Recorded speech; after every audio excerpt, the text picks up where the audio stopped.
আসসালামু আলাইকুম ওয়া রাহমাতুল্লাহ।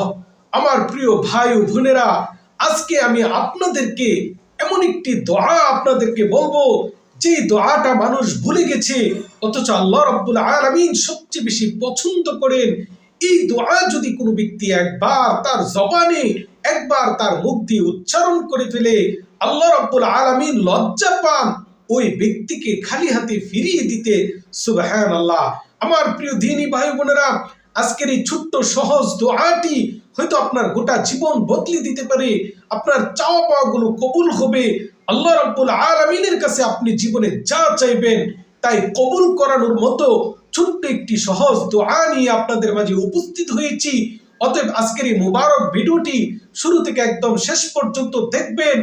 আমার প্রিয় দ্বীনী ভাই বোনেরা, অনেকেই আছেন বিভিন্ন পেরেশানিতে পড়ে গেছেন, মুসিবতে আছেন, আপনার দিনকাল ভালো যাচ্ছে না, বিপদের পরে বিপদে পড়ে আছেন, বিপদগুলো দূর হয় না, আশাগুলো পূরণ হয় না। তাদের জন্য আজকের এই দোয়া হবে অনেক বড় একটি মাধ্যম এবং উসিলা। সুবহানাল্লাহ। আমার প্রিয় ভাই ও বোনেরা, ওই দোয়াটি হলো হাসবিয়াল্লাহু লা ইলাহা ইল্লাহু। যদিও আপনারা ওই দোয়াটি আগের থেকে হয়তো জানেন অথবা শুনেছেন, কিন্তু এই দোয়াটা আপনার কাছে সহজ, এই দোয়াটা আপনার কাছে ছোট মনে হতে পারে, কিন্তু এই দোয়াই কিন্তু আপনার কামিয়াবির আসল মাধ্যম। এই দোয়া যদি কোনো ব্যক্তি আজমত, ভরসা, বিশ্বাস নিয়ে পড়ে, তার মনের সকল পেরেশানি দূর হবে, তার ভারী বুকটা হালকা হবে, তার সংসারে সুখ আসবে, তার রিজিকের রাস্তা সহজ হয়ে যাবে। আল্লাহ রাব্বুল আলামিনের কাছে কেন এই দোয়াটা পছন্দনীয়?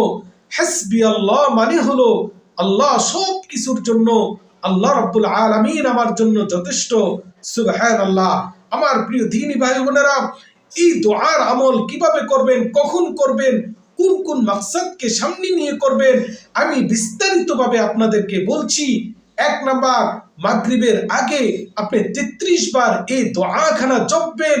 আর আপনি কঠিন থেকে কঠিন মাকসাদও যদি সামনে নিয়ে এই দোয়াটা পড়েন, আল্লাহ রাব্বুল আলামিন আপনার সেই কঠিন মাকসাদও অতি দ্রুততার সাথে পূরণ করে দিবে। সুবহানাল্লাহ। আমার প্রিয় দ্বীনী ভাই বোনেরা, তাহাজ্জুদ নামাজের পরে যদি আপনি এই দোয়াটা 11 বার পড়তে পারেন, আর সাথে সাথে আপনি সুসংবাদ পেয়ে যাবেন। সুবহানাল্লাহ। আমার প্রিয় দ্বীনী ভাই বোনেরা, ফজরের নামাজের পরে যদি আপনি 13 বার এই দোয়াটা পড়তে পারেন, আল্লাহ রাব্বুল আলামিন থেকে আপনার আশা পূরণের পথ পেয়ে যাবেন। সুবহানাল্লাহ। আমার প্রিয় দ্বীনী ভাই বোনেরা, এই আমলটা করবেন পাক পবিত্র অবস্থায়। 2 নাম্বার, আল্লাহর রহমতের প্রতি 100% বিশ্বাস নিয়ে।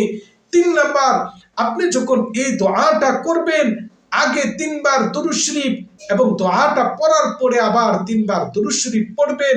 আমরা নামাজে যে দুরূদ শরীফটা পড়ি, আল্লাহুম্মা সাল্লি আলা মুহাম্মাদ ওয়া আলা আলি মুহাম্মাদ কামা সাল্লাইতা আলা ইব্রাহিম ওয়া আলা আলি ইব্রাহিম, এটার নাম হলো দুরূদ ইব্রাহিম। এই দুরূদ ইব্রাহিম অনেক বেশি ফজিলতের দুরূদ। এই দুরূদটা আপনি 3 বার পাঠ করবেন, ইনশাআল্লাহ আল্লাহ রাব্বুল আলামিন আপনি যা চাইবেন তাই দান করবেন। সুবহানাল্লাহ।